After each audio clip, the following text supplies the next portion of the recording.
सुप्रभात, मैं गीतांजलि लेके आई हूँ नॉन स्टॉप खबरें बाय टाइम्स की ओर से। महाराष्ट्र में 30 जून के बाद जारी रहेगा बंद, सीएम उद्धव ठाकरे। महाराष्ट्र के मुख्यमंत्री उद्धव ठाकरे ने रविवार को कहा कि राज्य में तालाबंदी 30 जून से आगे बढ़ा दी जाएगी, लेकिन धीरे धीरे और अधिक आराम दिए जाएंगे। उन्होंने यह भी कहा कि दही हांडी को रद्द नहीं किया जाएगा, लेकिन जश्न कुछ अलग तरीके से होगा। क्या 30 जून के बाद तालाबंदी कर दी जाएगी? स्पष्ट उत्तर नहीं है, ठाकरे ने ट्वीट किया। इससे पहले ठाकरे ने एक ठिकाने के पते पर प्रतिबंधों में ढील देते हुए कहा कि राज्य में अभी भी कोरोना वायरस का खतरा है।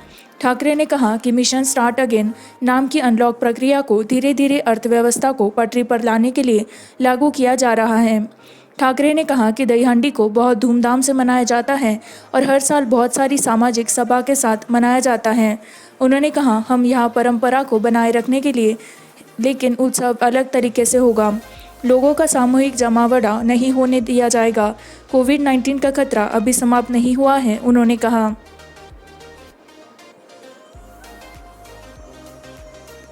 जब पंजाब के सीएम अमरिंदर सिंह कहते हैं कि हमारे लड़कों को मारा जा रहा है, तो वे चीनी पैसे नहीं ले सकते।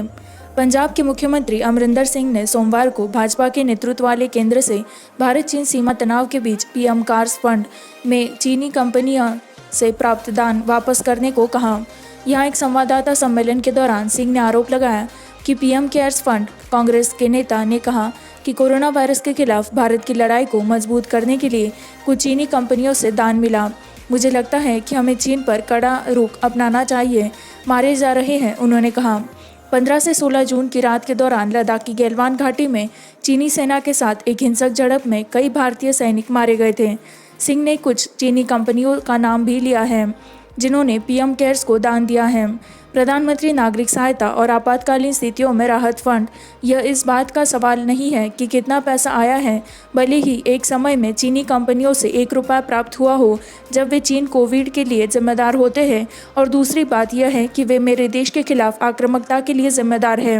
मुझे लगता है कि यह वह समय है जब चीनी कंपनियों से जो भी पैसा मिला है उसे वापस किया जाना चाहिए। उन्होंने कहा कि भारत को चीनी पैसों की ज़रूरत नहीं है।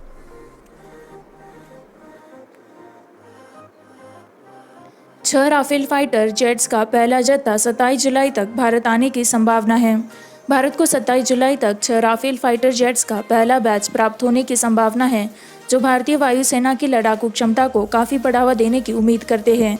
विकास से परिचित लोगों ने कहा, आईएफ पिछले 2 के लिए एक हाई अलर्ट पर है। पूर्वी लद्दाख की गैलवान घाटी में 2 देशों की सेना के बीच संघर्ष के बाद चीन के साथ तनाव में वृद्धि के मद्देनज़र सप्ताह में 20 भारतीय सेना के जवान मारे गए थे। 2 सेनाओं को 7 सप्ताह के लिए इस क्षेत्र में एक कड़वे गतिरोध में बंद कर दिया गया है। जून 2 रक्षा मंत्री राजनाथ सिंह ने अपने फ्रांसीसी समकक्ष फ्लोरेंस पैली के साथ एक टेलीफोन पर बातचीत की, जिसके दौरान उन्होंने बताया कि राफेल जेट को भारत में फ्रांस के कोरोना वायरस महामारी के बावजूद निर्धारित किया जाएगा, नाम न छापने की शर्त पर। राफेल जेट विमानों से भारतीय वायुसेना की समग्र लड़ाकू क्षमता में काफ़ी वृद्धि होगी और यह भारत के विरोधियों को एक स्पष्ट संदेश भेजेगा।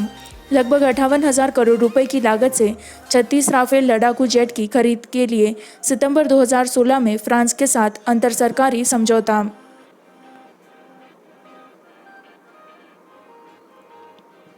मध्य प्रदेश के रीवा में कोरोना वायरस के लिए सकारात्मक परीक्षण भाजपा विधायक ने किया।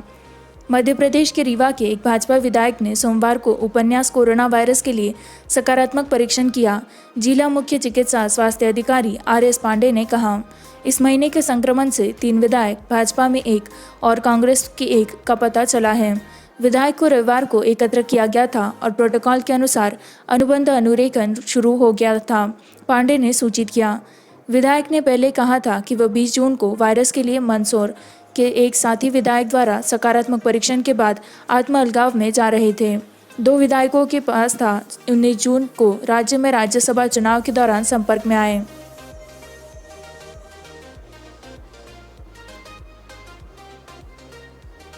ईंधन की कीमतों में वृद्धि के साथ लोगों को सरकारी कांग्रेस प्रमुख सोनिया गांधी कहते हैं।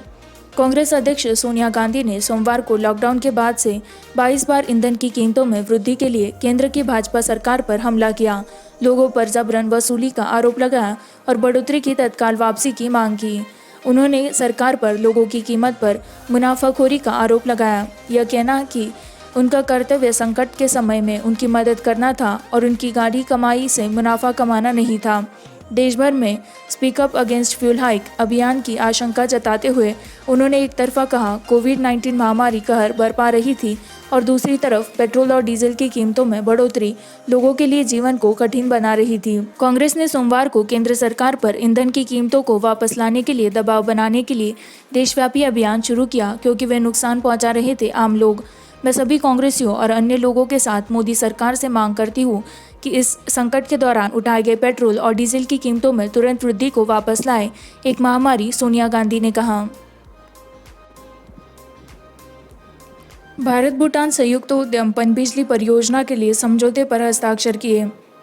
600 मेगावाट की खोलोंचू भारत भूटान संयुक्त उद्यम पनबिजली परियोजना के लिए एक रियासत समझौते पर सोमवार को हस्ताक्षर किए गए। इसके निर्माण और अन्य संबंधित कार्यों के शुरू होने का मार्ग प्रशस्त किया। भूटानी सरकार और खोलोंगचू हाइड्रो एनर्जी लिमिटेड के बीच परियोजना के लिए रियासत समझौता विदेश मंत्री एस जयशंकर और उनके भूटानी समकक्ष टांडी डोरजी की आभासी उपस्थिति में हस्ताक्षर किए गए। विदेश मंत्रालय MEA के बयान में कहा गया है, रियासत समझौते पर हस्ताक्षर करने से इस पहले संयुक्त उद्यम के निर्माण और अन्य कार्यों की शुरुआत हो जाएगी। भारत और भूटान के बीच पनबिजली परियोजना, इस परियोजना के 2025 की दूसरी छमाही में पूरा होने की उम्मीद है, यह कहा गया। 600 मेगावाट की रन ऑफ द रिवर परियोजना पूर्वी भूटान में तशायांगसे जिले में खोलंगचू नदी के निचले पाठ्यक्रम पर स्थित है। परियोजना की परिकल्पना की गई है। MEA ने कहा कि 95 मीटर ऊंचाई वाले कंक्रीट ग्रेविटी बांध से घिरे पानी के साथ 4 150 मेगावाट टरबाइन का भूमिगत बिजली घर भूटान के Druk green power corporation DGPC के बीच गठित एक संयुक्त उद्यम कंपनी खोलंगचू हाइड्रो एनर्जी लिमिटेड द्वारा कार्यान्वित किया जाएगा। भारत के सतलुज जल विद्युत निगम लिमिटेड SJVNL ने बयान दिया।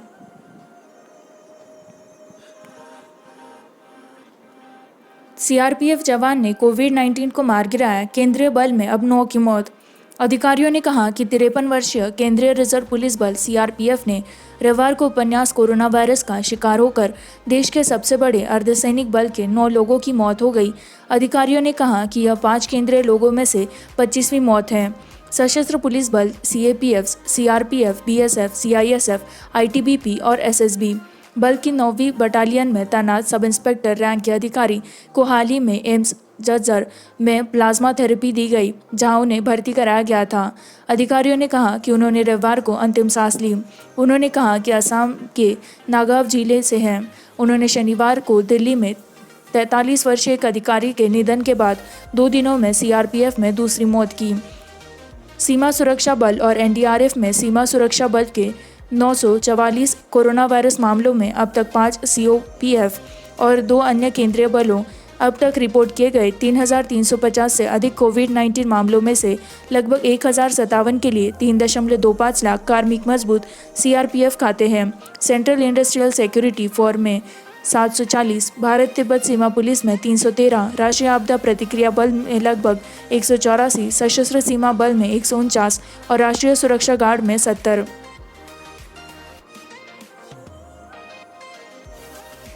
$19,459 कोविड-19 मामलों का एकल दिवस स्पाइक भारत में टैली को 5,48,318 तक ले जाता है।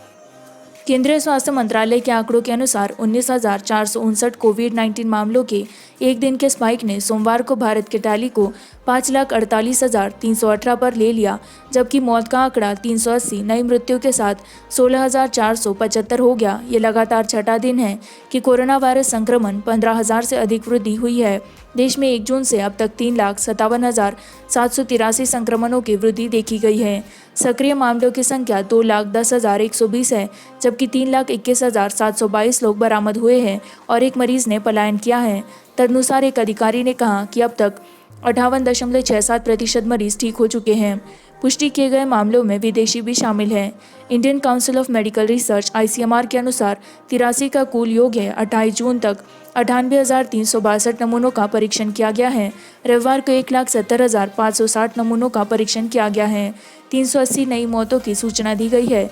156 महाराष्ट्र से, 65 दिल्ली से, तमिलनाडु से 54, गुजरात से 19, कर्नाटक से 16, 12 से आंध्र प्रदेश, 11 उत्तर प्रदेश से, 10 पश्चिम बंगाल, राजस्थान से 8, मध्य प्रदेश से 7, हरियाणा और पंजाब से 5, तेलंगाना से 4, उड़ीसा से 3 और जम्मू कश्मीर, आसाम, गोवा, उत्तराखंड और बिहार से एक घातक घटना दर्ज की गई।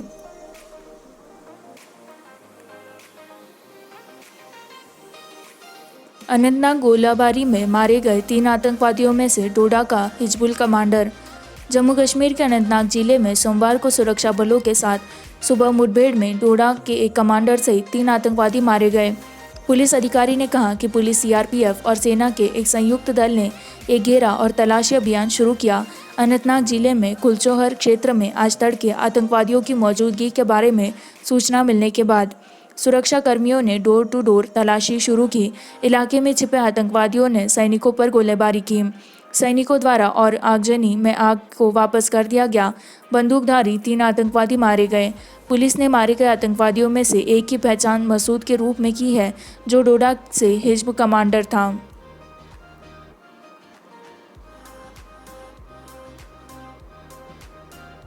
S&P रेटिंग में कटौती के बाद एक्सिस बैंक के शेयरों में 5% से अधिक की हिस्सेदारी है।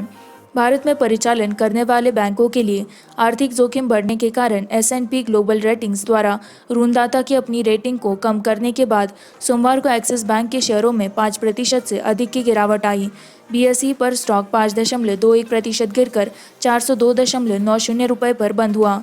NSE पर यह 5.29% बढ़कर 402.35 रुपये हो गया।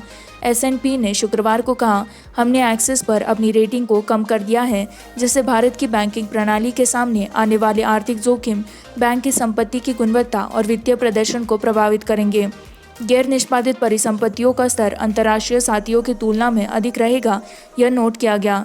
एजेंसी ने कहा कि कोविड-19 के कारण भारतीय बैंकों के लिए आर्थिक स्थिति प्रतिकूल हो गई है और वायरस के प्रसार को रोकने के लिए कठोर प्रयासों के परिणामस्वरूप तेज आर्थिक परिणाम हुए संकुचन। इसी के साथ मैं संवाददाता गीतांजलि आपसे विदा लेती हूँ। इसी तरह की नॉनस्टॉप खबरों को जारी रखने के लिए बाइंग टाइम्स हिंदी को लाइक करें, सब्सक्राइब करें, शेयर करें।